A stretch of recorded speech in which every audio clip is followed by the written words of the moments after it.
നമുക്കിന്നൊരു ഹൈക്കിങ്ങിന് പോയാലോ? ബോൺമൗത്തിൽ നിന്ന് നേരെ ബസ് കയറി നേരെ എത്തിച്ചേർന്നിരിക്കുന്നത് ഒരു കോസ്റ്റൽ ടൗണായ സ്വാനേജ് എന്നൊരു സ്ഥലത്താണ്.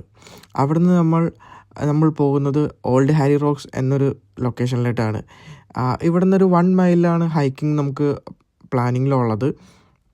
അവിടുന്ന് നമ്മൾ ഫസ്റ്റ് ലൊക്കേഷനിലേക്ക് എത്തി. ഇതൊരു നാച്ചുറൽ വണ്ടേഴ്സിലൊന്നാണിത്. വർഷങ്ങളുടെ പഴക്കമുണ്ട് ഈ ഒരു സ്ഥലത്തിന്. കടൽ ശാന്തമായതുകൊണ്ട് ബോട്ടിങ്ങും ഇവിടെ ചില ആളുകൾ ഫിഷിങ്ങും ചെയ്യുന്നുണ്ട്. വർഷങ്ങൾക്ക് മുന്നേ ഈ പ്രദേശം കടലിനടിയിലായിരുന്നു. അതുകൊണ്ട് തന്നെ ചെറുജീവികളുടെ ഷെല്ലുകളും അസ്ഥികളും ഇവിടെ അടിഞ്ഞുകൂടി ഇവിടുത്തെ മണ്ണിന് വെളുത്ത നിറം വന്നു ചേർന്നു. ഓൾഡ് ഹാരി റോക്സിലേക്ക് നമുക്ക് വരുന്നതിനായിട്ട് എൻട്രി ഫീസും കാര്യങ്ങളൊന്നുമില്ല. നമുക്ക് പബ്ലിക് ട്രാൻസ്പോർട്ടിന് യൂസ് ചെയ്തിട്ട് നമുക്ക് ഇവിടെ എത്തിച്ചേരുന്നതാണ്. ഇവിടെ വരുമ്പോൾ നമ്മൾ വെതറിനെ ഡിപ്പെൻഡ് ചെയ്ത് വേണം വരാൻ. നമ്മൾ പോയത് ഒരു സ്പ്രിംഗ് സീസണിലായിരുന്നു. അതുകൊണ്ട് തന്നെ അധികം തിരക്കുകൾ ഉണ്ടായിരുന്നില്ല. നമുക്ക് താഴത്തോട്ട് ഇറങ്ങാനുള്ള ഒരു പെർമിഷൻ ഉണ്ടായിരുന്നില്ല. യുനെസ്കോ ലിസ്റ്റ് ചെയ്തിരിക്കുന്ന ഈ ലൊക്കേഷന് 185 മില്യൺ ഇയേഴ്സിൻ്റെ ഒരു ഹിസ്റ്ററി നമുക്ക് പറയാനുണ്ട്. അപ്പോൾ ഇനി നെക്സ്റ്റ് വീഡിയോയിൽ കാണാം. ബൈ.